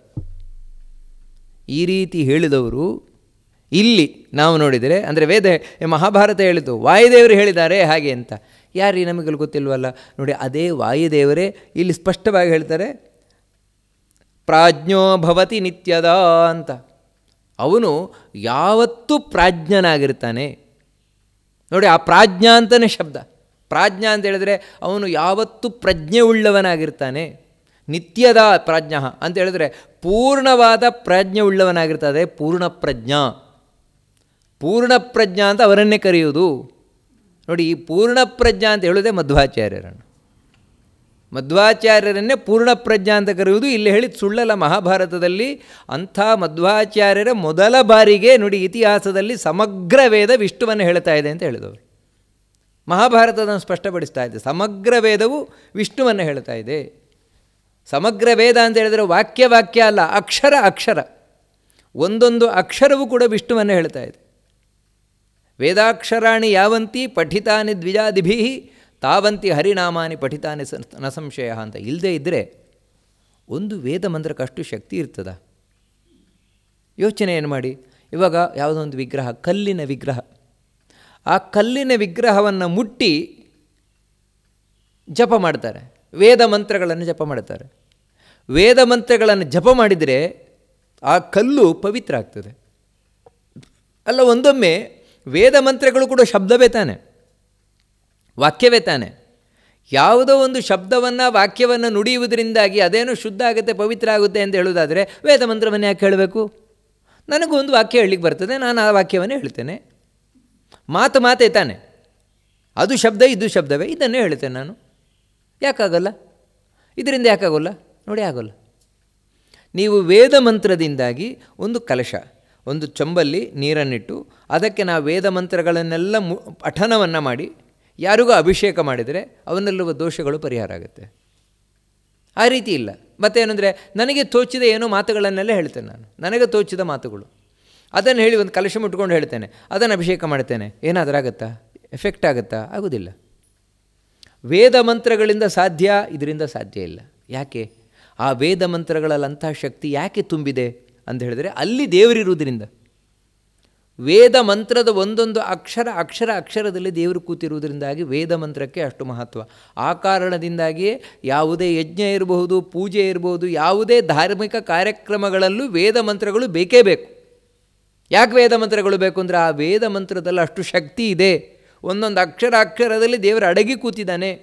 ಇದನ್ನು ತಿಳಿಸ್ಲಿಕ್ಕೋಸ್ಕರವೇ ಹರಿ ಓಂ ಅಂತಲೇ ಹೇಳುವುದು. ಹರಿ ಕೂತಿದ್ದಾನಲ್ಲಿ, ಅದಕ್ಕೋಸ್ಕರ ವೇದ ಅನ್ನೋದು ದೇವರ ಮನೆ ಅದು. ಈ ರೀತಿ ನಮಗೆ ತಿಳಿಸಿಕೊಟ್ಟವರು ಮಧ್ವಾಚಾರ್ಯರು, ಅದೇ ಪೂರ್ಣ ಪ್ರಜ್ಞರು.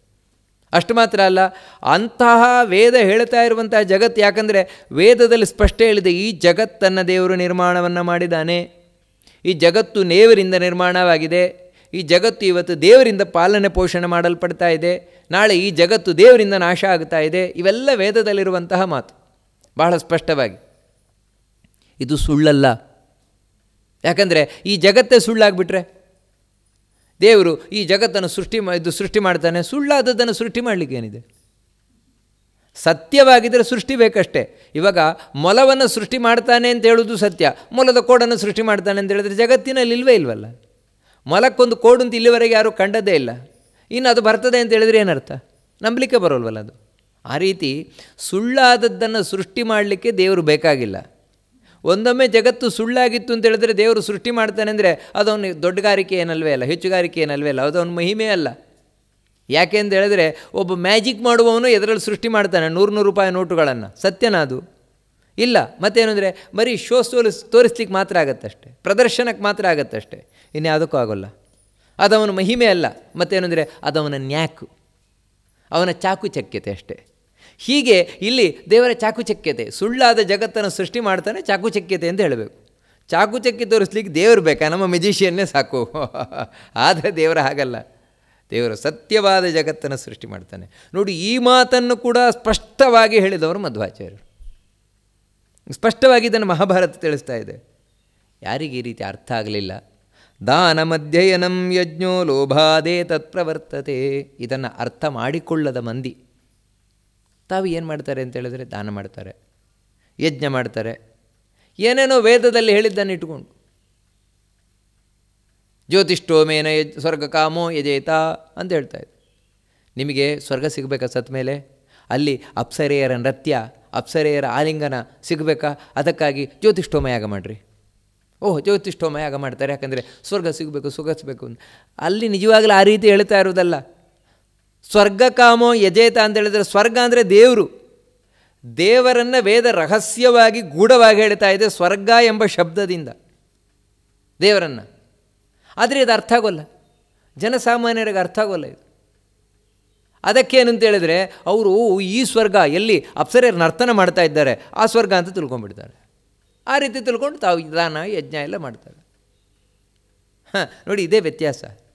ವೇದವನ್ನು ಅರ್ಥ ಮಾಡಿಕೊಳ್ಳದೇ ಇದ್ದಾಗ ಅಥವಾ ವೇದವನ್ನು ಬರೀ ಬಾಯಿಪಾಠವನ್ನು ಮಾಡಿ ಏನೂ ಪ್ರಯೋಜನ ಇಲ್ಲ.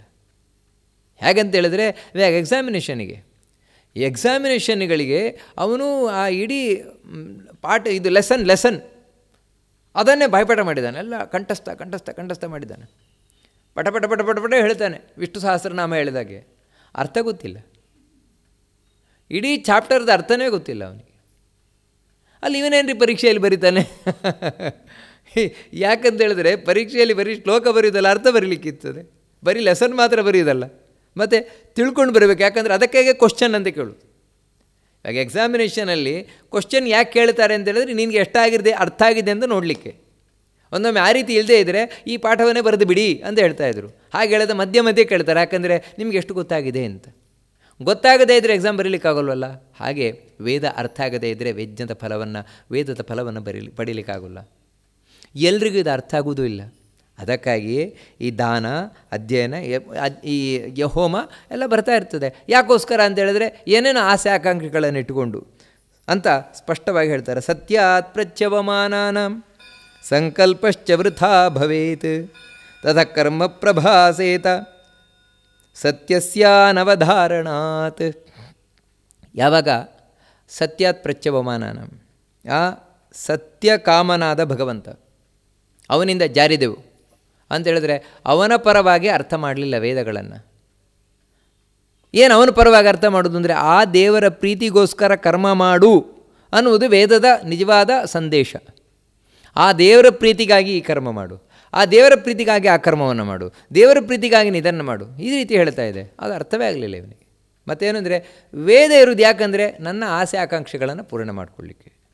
ಇಷ್ಟೇ ತಿಳ್ಕೊಂಡು ತಾನು ಮಾಡಿದ. ಈ ರೀತಿ ಮಾಡಿದರೆ ವ್ಯರ್ಥ ಆಗತ್ತೆ ಅಂತ ಹೇಳ್ತಾರೆ, ಪ್ರಯೋಜನ ಆಗೋಲ್ಲ. ಅವನು ವೇದ ಓದಿದ್ದು ಉಪಯೋಗಕ್ಕೆ ಬರೋಲ್ಲ. ಅಂದರೆ 4 ವೇದವನ್ನು ಓದಿಯೂ ಕೂಡ ಆ ವೇದದ ಅರ್ಥವನ್ನು ತಿಳಿಯದೆ ಸುಮ್ಮನೆ ತಾನು ಈ ಒಂಥರ ಟೇಪ್ ರೆಕಾರ್ಡ್ ಹೇಳ್ದಾಗೆ ಹೇಳ್ತಾ ಇದ್ದಾನೆ, ಅರ್ಥ ತಿಳಿಯದೆ. ಅವನಿಗಿಂತ ಒಂದೇ ವೇದ ತಿಳ್ಕೊಂಡಿದ್ದಾನೆ, ಆದರೆ ಅರ್ಥ ಸಮೇತವಾಗಿ ತಿಳ್ಕೊಂಡಿದ್ದಾನೆ ವೇದವನ್ನು. ಕೆಲವರಿಗೆ ಏನಂದರೆ ವಾಸ್ತವಿಕವಾಗಿ ವೇದದ ಒಂದೊಂದು ಮಂತ್ರಗಳ ಅರ್ಥ ತಿಳ್ಕೊಳ್ತೇನೆ ಅಂತ ಹೇಳೋದು ಅಸಾಧ್ಯ. ಕಡೆಯ ಪಕ್ಷ ವೇದದ ಸಾರ ಏನು ಅದನ್ನಾದರೂ ತಿಳ್ಕೊಂಡಿದ್ದಾನೆ. ವೇದ ಒಟ್ಟಿಗೆ ಏನು ಹೇಳ್ತಾ ಇದೆ ಅದರ ಕನ್ಕ್ಲೂಷನ್ ಅದನ್ನಾದರೂ ತಿಳ್ಕೊಂಡಿದ್ದಾನೆ. ಆ ರೀತಿ ತಿಳಿದು ಯಾರು ವೇದವನ್ನು ಹೇಳ್ತಾನೆ ನಿಜವಾಗಲೂ ಕೂಡ ಇವನು ಶ್ರೇಷ್ಠ. ಅಂದರೆ ಇಲ್ಲಿ ಸಂಖ್ಯೆ ಶ್ರೇಷ್ಠ ಅಲ್ಲ, 4 ಡಿಗ್ರಿ ಪಡೆದಿದ್ದಾನೆ ಅಂತ ಹೇಳೋದು ಶ್ರೇಷ್ಠ ಅಲ್ಲ. ಮತ್ತು ಆ 4 ಡಿಗ್ರಿ ಪಡೆದಿರುವುದರೆಲ್ಲ ಅವನಿಗೆ ಎಷ್ಟು ನಾಲೆಡ್ಜ್ ಇದೆ, ಎಷ್ಟು ಜ್ಞಾನ ಇದೆ, ಅದು ಮುಖ್ಯ. 4 ಡಿಗ್ರಿಯನ್ನೇನು ಪಡೆದಿದ್ದಾನೆ, ಆದರೆ ಯಾವುದರದ್ದು ಅವನಿಗೆ ಸರಿಯಾದ ಜ್ಞಾನ ಇಲ್ಲ, ಯಾವ ವಿಷಯದ್ದು ಜ್ಞಾನ ಇಲ್ಲ. ಅವನನ್ನು ನಾವು ಒಪ್ತೇವ? ಅವನಿಗಿಂತ ಒಂದೇ ಡಿಗ್ರಿ ಪಡೆದಿದ್ದಾನೆ, ಆದರೆ ಅವನಿಗೆಲ್ಲ ಚೆನ್ನಾಗಿ ಗೊತ್ತುಂಟು, ಅವನನ್ನು ನಾವು ಒಪ್ಕೊಳ್ಳೋದಿಲ್ಲ, ಇವನೇ ಶ್ರೇಷ್ಠ ಅಂತ. ಹಾಗೇನೆ ವೇದದ ಅರ್ಥವನ್ನು ಅರ್ಥ ಮಾಡಿಕೊಳ್ಳುವುದು ಮುಖ್ಯ. ಅದು ಅದರ ಭಾವಾರ್ಥವನ್ನಾದರೂ ಕಡೆಗೆ ವೇದ ಏನು ಹೇಳ್ತಾ ಇದೆ ಅದನ್ನಾದರೂ ಅರ್ಥ ಮಾಡಿಕೊಳ್ಬೇಕು.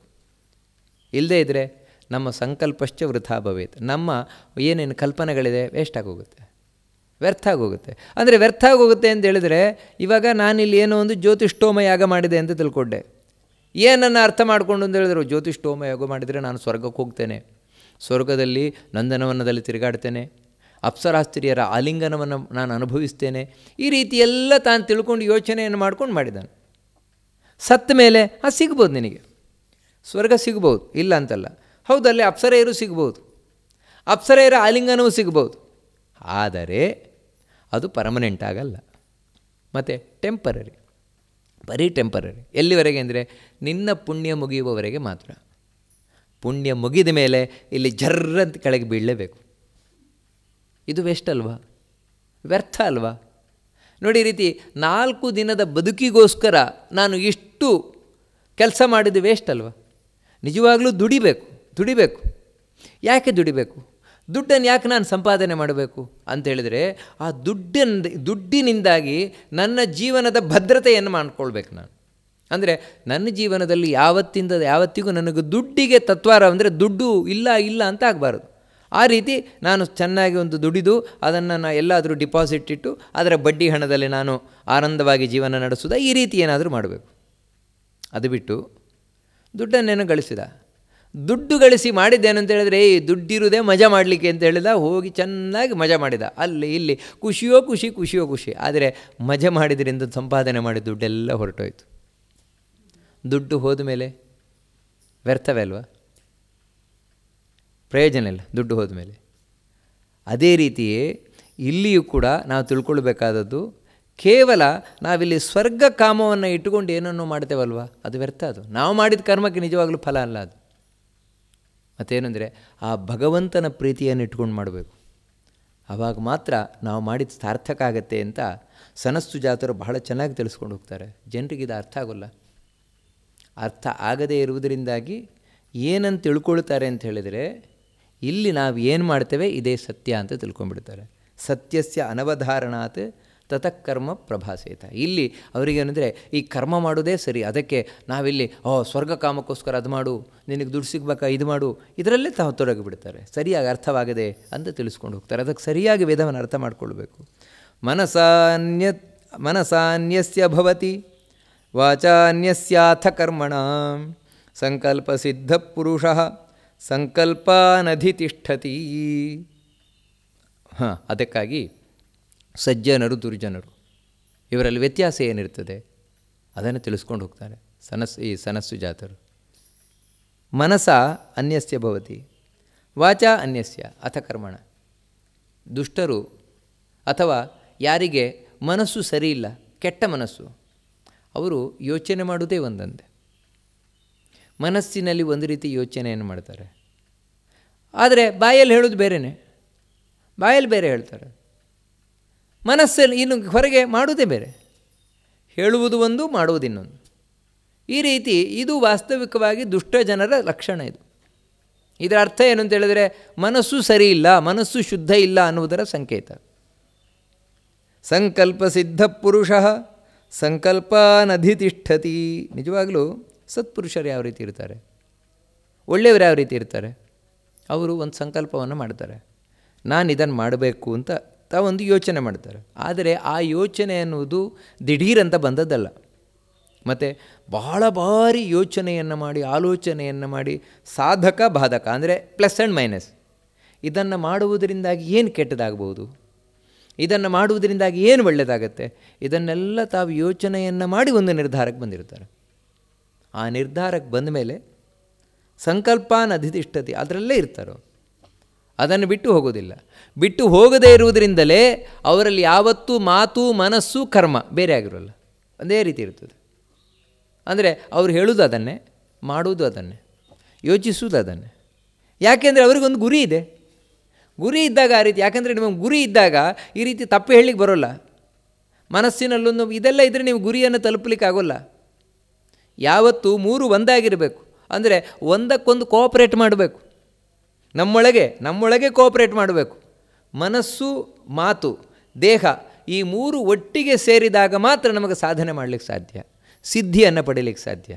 ಇಲ್ಲದೇ ಇದ್ದರೆ ಮನಸ್ಸಿನಲ್ಲಿ ಯೋಚನೆ ಮಾಡೋದೊಂದು ಬೇರೆ, ಬಾಯಲ್ಲಿ ಹೇಳೋದೊಂದು ಬೇರೆ, ಇಲ್ಲಿ ಮಾಡೋದೊಂದು ಬೇರೆ. ಈ ರೀತಿಯಾದಾಗ ಖಂಡಿತವಾಗಿಯೂ ಕೂಡ ಅವನಿಗೆ ಯಾವತ್ತೂ ಸಿದ್ಧಿಯನ್ನಾಗೋದಿಲ್ಲ, ಸಿದ್ಧಿ ಪಡೀಲಿಕ್ಕೆ ಸಾಧ್ಯ ಇಲ್ಲ ಅಂತ ಸ್ಪಷ್ಟ ಹೇಳ್ತಿರ್ತಾರೆ. ಅನ್ಯೇ ಭೃತ್ಯೇನ ವೈತಸ್ಯ ದೀಕ್ಷಿತೋ ವ್ರತಮಾಚರೇತ್ ನಾಮೈತದ್ಧಾತ ನಿರ್ವೃತ್ತಂ ಸತ್ಯಮೇವ ಸತಾಂ ವರಂ ಅಂತ ಹೇಳ್ತಾರೆ. ನೋಡಿ, ಆ ಕಾರಣದಿಂದಾಗಿ ನಾವು ಯಾವ ರೀತಿ ಮಾಡಬೇಕು ಅಂದರೆ, ಅನೈಭೃತ್ಯೇನ ವೈತಸ್ಯ, ಈ ಜೀವನ ಅನ್ನುವಂಥದ್ದು ಅನಿತ್ಯವಾಗಿರುವಂಥದ್ದು. ನಾವು ಯಾವುದಿಲ್ಲ ಆಸೆ ಆಕಾಂಕ್ಷೆಗಳನ್ನು ಇಟ್ಕೊಳ್ತೇವೆ, ಇವೆಲ್ಲವೂ ಕೂಡ ಅನಿತ್ಯವಾಗಿರುವಂಥದ್ದು. ಈ ರೀತಿ ತಿಳಿದು ನಾವು ದೀಕ್ಷಿತರಾಗಬೇಕು. ಎಲ್ಲಿ ಅಂತ ಹೇಳಿದ್ರೆ, ನಿತ್ಯವಾದ ಫಲವನ್ನು ಪಡೀಲಿಕ್ಕೋಸ್ಕರ. 4 ದಿನದ ಫಲಕ್ಕೋಸ್ಕರ ಇಲ್ಲಿ ನಾವು ಕಷ್ಟಪಡುವುದಲ್ಲ. ಅಂದರೆ ನಮಗೆ ಮಹಾಭಾರತ ಆಗಲಿ ವೇದ ಆಗಲಿ ಹೇಳುವುದೇನು ಅಂತ ಹೇಳಿದ್ರೆ, ನೀನು ಕೂಲಿಯವನಾಗಬೇಡ ಅಂತ. ಯಾವತ್ತು ಕೂಲಿಯವನಾಗಬೇಡ, ಮತ್ತು ನೀನು ಯಜಮಾನನಾಗು ಅಂತ ಹೇಳಿದ್ರೆ, ಕೂಲಿಯವನು ಪಡಿತಾನೆ, ಕಷ್ಟಪಡಲಿಕ್ಕೆ ಬೆಳಗಿಂದ ಸಂಜೆ ತನಕ ಪಡಿತಾನೆ, ಅವನು ಕಷ್ಟಪಡ್ತಾನೆ ಪಾಪ. ಆದರೆ ಪಡೆಯುವುದೆಷ್ಟು? ಸ್ವಲ್ಪ ಪಗಾರ, ಸ್ವಲ್ಪ ಮಾತ್ರ ಸಂಬಳ ಪಡಿತಾನಷ್ಟೇ ಅವನು. ಅದು ಎಲ್ಲಿಗಾಯಿತು? ಇವತ್ತಿಗಾಯ್ತು ಅಷ್ಟೇ. ಇವತ್ತಿನ ಖರ್ಚಿಗಾಯಿತು, ನಾಳೆಗೆ ಮತ್ತೆ ಹೋಗಲೇಬೇಕು. ಮತ್ತೆ ಕೆಲಸಕ್ಕೆ ಹೋದರೆ ನಾಳೆ ದುಡ್ಡು, ಇಲ್ಲದ್ರೆ ದುಡ್ಡಿಲ್ಲ ಅವನಿಗೆ. ಆದರೆ ಯಾರು ಶ್ರೀಮಂತನಾದ ಯಜಮಾನ ಇರ್ತಾನೆ, ಅವನ ಹತ್ರ ಬೇಕಾದಷ್ಟು ಇರ್ತದೆ. ಯಾರು ಇಂಜಿನಿಯರ್ ಇರ್ತಾನೆ, ಬೇಕಾದಷ್ಟು ಇರ್ತದೆ. ಕಾರಣ ಏನು?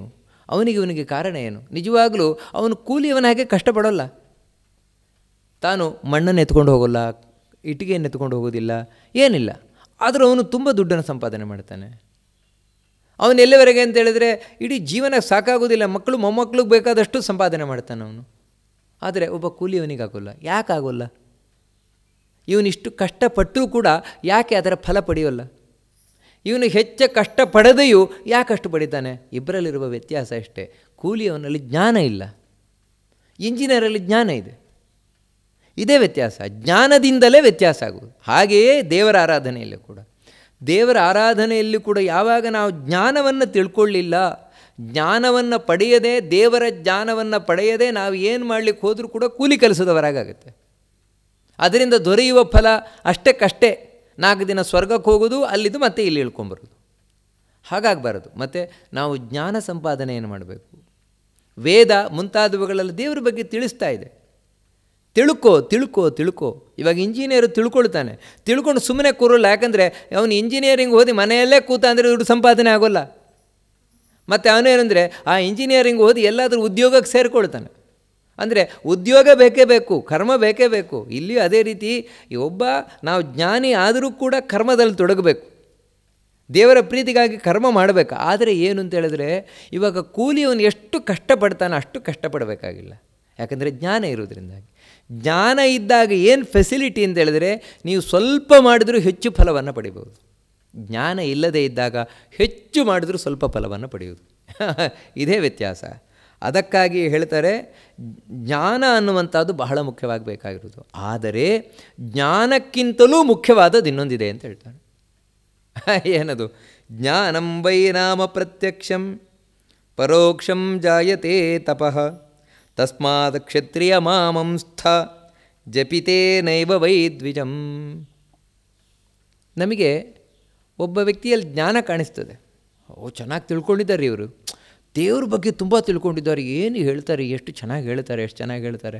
ಅಬ್ಬಾ, ಎಷ್ಟು ತಿಳ್ಕೊಂಡಿರ್ಬೋದು, ದೊಡ್ಡ ಜ್ಞಾನಿಗಳಪ್ಪ ಅವರು. ಒಂದು ದೇವರನ್ನು ಕಂಡುಬಿಟ್ಟಿದ್ದಾರೇನೋ, ಅವನು ದೇವರನ್ನು ಕಂಡಿರ್ಬೋದು ಅವರು. ನೋಡಿ, ಈ ರೀತಿ ತಿಳ್ಕೊಳ್ಳಿಕ್ಕೆ ಸಾಧ್ಯ ಇದೆ. ಇದನ್ನು ಸನತ್ಸುಜಾತರು ಬಹಳ ಸ್ಪಷ್ಟವಾಗಿ ಹೇಳ್ತಾರೆ. ಜ್ಞಾನ ನಿಮಗೆ ಎದರಲ್ಲಿ ಕಾಣಿಸ್ತದೆ, ಈ ರೀತಿ ಉಪನ್ಯಾಸ ಮಾಡಿದಾಗ ಅಥವಾ ಏನೇನೋ ಮಾಡಿದಾಗ. ಆದರೆ ಕಾಣದೇ ಇದ್ದದ್ದು ಇನ್ನೊಂದಿದೆ ಅಂತ ಹೇಳ್ತಾರೆ. ಇದಕ್ಕಿಂತಲೂ ಶ್ರೇಷ್ಠವಾದದ್ದು ನಿಜವಾಗಿಯೂ ಬೇಕಾದದ್ದು ಇದೆ. ಅದೇ ಯಾವುದು ಅಂದರೆ ತಪಸ್ಸು. ಅದಕ್ಕೆ ಹೇಳ್ತಾರೆ ಪರೋಕ್ಷಂ ಜಾಯತೆ ತಪಃ. ತಪಸ್ಸು ಅನ್ನೊಂದಿದೆ, ಆದರೆ ತಪಸ್ಸು ಮಾತ್ರ ಕಾಣೋದಿಲ್ಲ. ಕಾಣದಿರುವುದು ತಪಸ್ಸು, ಕಾಣುವುದು ಜ್ಞಾನ. ಎರಡು. ಯಾರೊಬ್ಬ ತಪಸ್ವಿ ಇದ್ದಾನೆ, ತಿಳ್ಕೊಂಡಿದ್ದಾನೆ, ಚೆನ್ನಾಗಿ ತಿಳ್ಕೊಂಡಿದ್ದಾನೆ, ಆದರೆ ಅವನು ಯಾರ ಮುಂದೆಯೂ ಹೇಳಲಿಕ್ಕೆ ಹೋಗೋಲ್ಲ. ಮತ್ತೇನೆಂದರೆ ಎಲ್ಲೋ ಒಂದು ಏಕಾಂತದಲ್ಲಿ ಕೂತು ದೇವರ ಆರಾಧನೆಯನ್ನು ಮಾಡ್ತಾ ಇದ್ದಾನೆ. ಯಾಕಂದರೆ ನೀವೆಲ್ಲಾದರೂ ಕೂತು ತಪಸ್ಸು ಮಾಡಬೇಕು ಅಂದರೆ ಜ್ಞಾನ ಬೇಕೇ ಬೇಕು. ಜ್ಞಾನ ಇಲ್ಲದೆ ತಪಸ್ಸು ಮಾಡಲಿಕ್ಕೆ ಹೋಗ್ತೇನೆ ಅಂತ ಹೇಳಿದ್ರೆ ಅವನ ಜೀವನ ವ್ಯರ್ಥ ಮಾಡ್ಕೊಳ್ತಾ ಇದ್ದಾನಷ್ಟೇ. ಅದಕ್ಕೆ ಮೊದಲು ಜ್ಞಾನ ಬೇಕು. ಆ ಜ್ಞಾನಪೂರ್ವಕವಾಗಿ ತಪಸ್ಸು ಮಾಡಲಿಕ್ಕೆ ಹೋಗಬೇಕು. ತಪಸ್ಸು ಮಾಡ್ತಾ ಇದ್ದಾನೆ ಅವನು, ಆದರೆ ನಿಮಗೆ ಕಾಣೋಲ್ಲ. ಅವನೆಲ್ಲೋ ಮೂಲೆಯಲ್ಲಿರ್ತಾನೆ. ಅಥವಾ ಯಾರು ತಪಸ್ವಿ ಆಗಿರ್ತಾನೆ, ಅವನು ಗೊತ್ತಿದ್ರೂ ಹೇಳಲಿಕ್ಕೆ ಹೋಗೋಲ್ಲ. ನೋಡಿ, ಈ ರೀತಿ ಎರಡು, ಒಂದು ಕಾಣುವುದು, ಒಂದು ಕಾಣದೇ ಇರುವುದು. ಅದಕ್ಕಾಗಿ ತಸ್ಮಾತ್ ಕ್ಷತ್ರಿಯ ಮಾಮಂಸ್ಥ ಜಪಿತೇನೇವ ವೇದ್ವಿಜಂ. ಅದಕ್ಕಾಗಿ ನೀನು ಯಾರನ್ನು ಕಡಿಗಣನೆ ಮಾಡಲಿಕ್ಕೆ ಹೋಗಬೇಡ, ಅಂಡರ್ ಎಸ್ಟಿಮೇಟ್ ಮಾಡಲಿಕ್ಕೆ ಹೋಗಬೇಡ ಅಂತ ಹೇಳ್ತಾನೆ. ಅಂತೇಳಿದ್ರೆ ಇವರು ಭಾರೀ ಉಪನ್ಯಾಸ ಮಾಡಿಬಿಡ್ತಾರೆ ರೀ, ಏನು 10 ಪುಸ್ತಕಗಳನ್ನು ಬರೆದು ಬಿಟ್ಟಿದ್ದಾರೆ ಇವರು, ದೊಡ್ಡ ಜ್ಞಾನಿಗಳು. ನೋಡಿ, ಇವರಿಗೇನೂ ಇಲ್ಲ, ಏನಂದ್ರೆ ಏನೂ ಇಲ್ಲ, ಏನೂ ಗೊತ್ತಿಲ್ಲ, ಒಂದು ಉಪನ್ಯಾಸ ಮಾಡಲಿಕ್ಕೆ ಬರೋಲ್ಲ, ಏನೊಂದು ಪುಸ್ತಕನೂ ಬರೋದಿಲ್ಲ, ಏನಿಲ್ಲ. ನಾವು ತಾಳೆ ಮಾಡಿ ನೋಡಿಬಿಡ್ತೇವೆ. ಮಾಡಬೇಡಿ ಹಾಗೆ ಅಂತ ಹೇಳ್ತಾ ಇದ್ದಾನೆ ಸನತ್ಸುಜಾತ, ಮಾಡಬೇಡ. ಯಾಕೆ ಅಂತ ಹೇಳಿದರೆ, ಒಬ್ಬ ತಪಸ್ವಿ ಅವನು ಯಾರು ಉಪನ್ಯಾಸ ಮಾಡ್ತಾನೆ ಇವನಿಗಿಂತ 100 ಪಟ್ಟು ಹೆಚ್ಚು ಗ್ರೇಟ್ ಇರ್ತಾನೋ, ಆದರೆ ಅವನು ಬಾಯಿ ಬಿಡೋಲ್ಲ. ಯಾಕಂದರೆ ಎಲ್ಲಿ ಬೇಕು, ಎಷ್ಟು ಬೇಕೋ ಅಷ್ಟೇ ಬಾಯಿ ಬಿಡ್ತಾನೆ. ಅದಕ್ಕಿಂತ ಹೆಚ್ಚಿನದು ಯಾವತ್ತೂ ಅವನು ಹೇಳಲಿಕ್ಕೆ ಹೋಗೋಲ್ಲ. ಯಾಕಂದರೆ ಅದಕ್ಕೆ ಅವನು ತಪಸ್ವಿ ಅಂತ ಹೇಳೋದು. ಅವನಿಗೆ ನಿಯಂತ್ರಣ ಅಷ್ಟಿರ್ತದೆ. ಅವನು ಮೌನಿ, ಅವನು ಮೌನವಾಗಿರ್ತಾನೆ. ಎಲ್ಲಿ ಮಾತಾಡಬೇಕು ಅಲ್ಲಿ ಮಾತಾಡಬೇಕು, ಎಷ್ಟು ಮಾತಾಡಬೇಕು ಅಷ್ಟೇ ಮಾತಾಡ್ತಾನೆ. ಹಾಗಂತ ಹೇಳಿದ ಕೂಡಲೇ ಅವನಲ್ಲಿ ಏನೂ ಇಲ್ಲ ಅಂತ ತಿಳ್ಕೊಳ್ಬೇಡ. ಕೇವಲ ಮಾತಿನಿಂದಲೇ ನೀನು ಶ್ರೇಷ್ಠ ಅಂತ ತಿಳ್ಕೊಳ್ಬೇಡ. ಹಾಗಂತ ಯಾರು ಮಾತಾಡ್ತಾರೆ, ಉಪನ್ಯಾಸ ಮಾಡ್ತಾರೆ ಅವರೆಲ್ಲ ಶ್ರೇಷ್ಠರಲ್ಲ ಅಂತಲ್ಲ.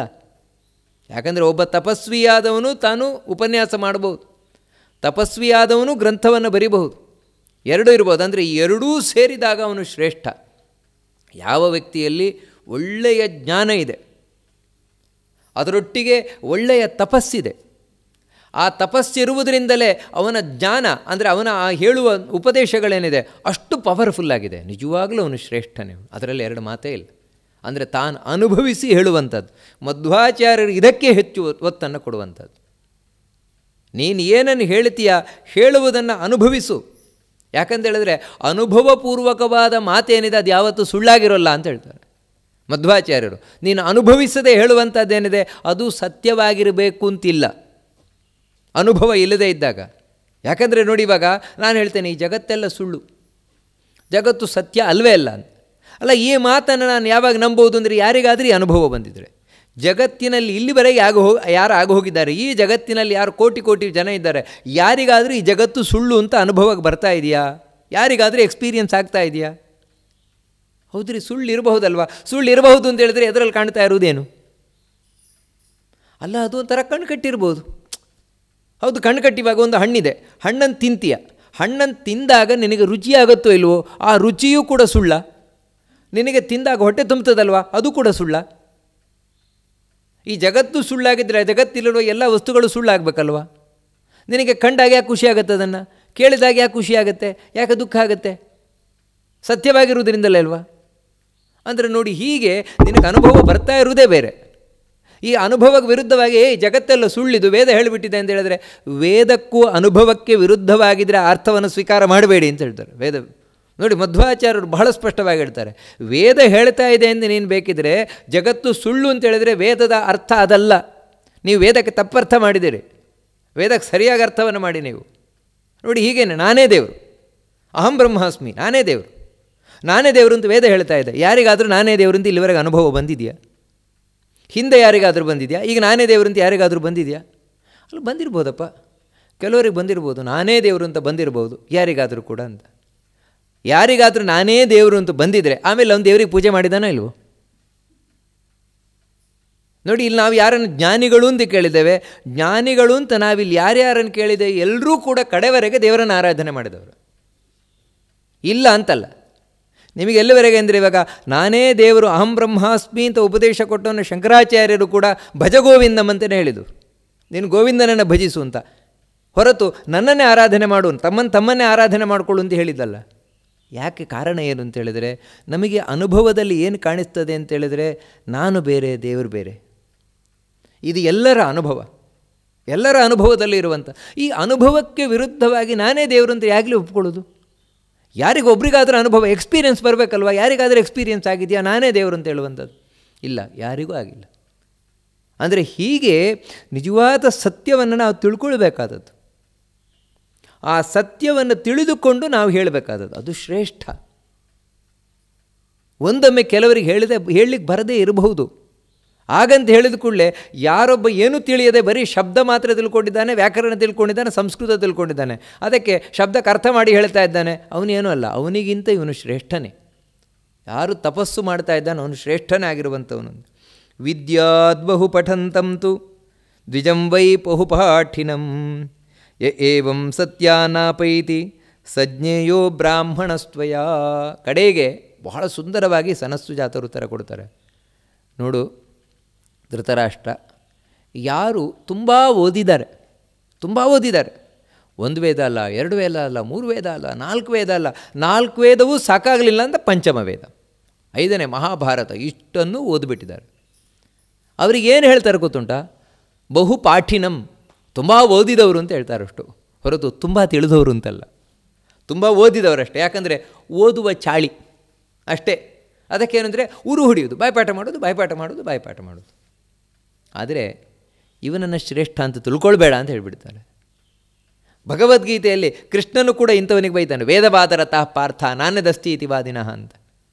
ಇವರೆಲ್ಲ ಬರೀ ವೇದವಾದರತರು, ಮೇಲಿಂದ ಮೇಲೆ ಏನು ಕಾಣಿಸ್ತದೆ ಅದರಲ್ಲಿ ತೇಲಾಡ್ತಾ ಇರುವವರು ಇವರು, ಒಳ ಹೊಕ್ಕುವವರಲ್ಲ, ನೀರಿನ ಒಳ ಹೊಕ್ಕು ಇವರು ರತ್ನ ಮುತ್ತುಗಳನ್ನು ಎತ್ಕೊಂಡು ಬರೋರಲ್ಲ, ಮತ್ತು ಮೇಲಿಂದ ಮೇಲೆ ಉಪ್ಪು ನೀರು ಕುಡಿತಾ ಇರುವಂಥವ್ರು ಸಮುದ್ರದಲ್ಲಿ. ಇಂಥವರು ಪ್ರಯೋಜನ ಇಲ್ಲ. ನಾನು 100 ಕಿಲೋಮೀಟ್ರ್ ಹೋದೆ ಸಮುದ್ರದಲ್ಲಿ, ಹೋಗಿ ಏನು ಕೊಡೋದು? ಬರೀ ನೀರನ್ನೇ ಅಲ್ವಾ? ಅದಕ್ಕಿಂತ ಒಬ್ಬ ಬ್ರಾಹ್ಮಣ ಆ ವೇದದಲ್ಲಿ ಹೇಳಿರುವ ದೇವರ ಬಗ್ಗೆ ತಿಳ್ಕೊಂಡಿದ್ದಾನೆ ಚೆನ್ನಾಗಿ ಅಂತ ಹೇಳಿದ್ರೆ, ಇವನು ನಿಜವಾದ ಬ್ರಾಹ್ಮಣ, ಇವನು ನಿಜವಾಗಿ ತಿಳಿದವನು, ಇವನು ನಿಜವಾಗಲೂ ದೇವರ ಕಡೆ ಹೋಗ್ತಾ ಇರುವನು. ಇದನ್ನು ನೀನು ತಿಳ್ಕೊ. ಅಂದರೆ ತಿಳಿಯುವುದು ಬಹಳ ಮುಖ್ಯ, ಜ್ಞಾನ ಬಹಳ ಮುಖ್ಯ ಅಂತ ಸನಸ್ಸುಜಾತರು ಬಹಳ ಸುಂದರವಾಗಿ ಇಲ್ಲಿ ತಾವು ಈ ವಿದುರ ನೀತಿಯಲ್ಲಿ ಪ್ರತಿಪಾದನೆಯನ್ನು ಮಾಡ್ಕೊಂಡು ಬರ್ತಾರೆ. ಈ ರೀತಿ ಹೇಳಿ ಈ ವಿದುರ ನೀತಿ ಮುಗೀತದೆ. ಅಂದರೆ ಇನ್ನು ಸ್ವಲ್ಪ ಕೆಲವೊಂದು ಮಾತುಗಳು ಅದು ಸ್ವಲ್ಪ ಕಠಿಣವಾಗಿರುವಂಥದ್ದು. ಹೀಗೆ ಹೇಳಿ ವಿದುರ ತಾನು ಆ ರಾತ್ರಿಯಲ್ಲಿ ಸನಸ್ಸುಜಾತರು ಮುಗಿಸ್ತಾರೆ ಧೃತರಾಷ್ಟ್ರನಿಗೆ ಅಂತ ಹೇಳ್ತಾ, ಈ ಮಹಾಭಾರತ ಈ ಭಾಗ ಹಾಗೂ ಇದರ ಹಿಂದಿನ 2 ಭಾಗಗಳು ತಮ್ಮ ಸೇವೆ ಇರಲಿ ಅಂತ ಹೇಳಿ ಪವಿತ್ರ ದೀಕ್ಷಿತ್ ಬೆಂಗಳೂರು ಇವರ ಕುಟುಂಬದವರು ನಡೆಸ್ಕೊಂಡು ಬಂದಿದ್ದಾರೆ. ಅವರಿಗೆ ಆ ಮಹಾಭಾರತ ಪ್ರತಿಪಾದ್ಯನಾದಂತಹ ಕೃಷ್ಣನ ಸಂಪೂರ್ಣ ಅನುಗ್ರಹ ಇರಲಿ ಅಂತ ಪ್ರಾರ್ಥನೆಯನ್ನು ಮಾಡ್ತಾ ಇನ್ನೊಂದು ಬಹಳ ಮುಖ್ಯವಾದ ವಿಷಯವನ್ನು ನಿಮಗೆಲ್ರಿಗೂ ಕೂಡ ತಿಳಿಸಬೇಕಾಗಿದೆ. ಸಾಮಾನ್ಯ 4 ವರ್ಷಗಳಿಂದ ಈ ಮಹಾಭಾರತದ ಉಪನ್ಯಾಸ ನಿರಂತರವಾಗಿ ನಡೆದುಕೊಂಡು ಬರ್ತಾ ಇದೆ. ಬಹಳ ಸಂತೋಷದ ವಿಷಯ ಏನು ಅಂತೇಳಿದರೆ, ಅವತ್ತಿನಿಂದ ಇವತ್ತಿನವರೆಗೂ ಕೂಡ ಸಾವಿರಾರು ಜನ ಪ್ರತಿ ವಾರವೂ ಕೂಡ ತಪ್ಪದೆ ತಾವು ವೀಕ್ಷಿಸಿಕೊಂಡು ಬರ್ತಾ ಇದ್ದಾರೆ. ಇದು ಸಾಮಾನ್ಯದ ವಿಷಯ ಅಲ್ಲ.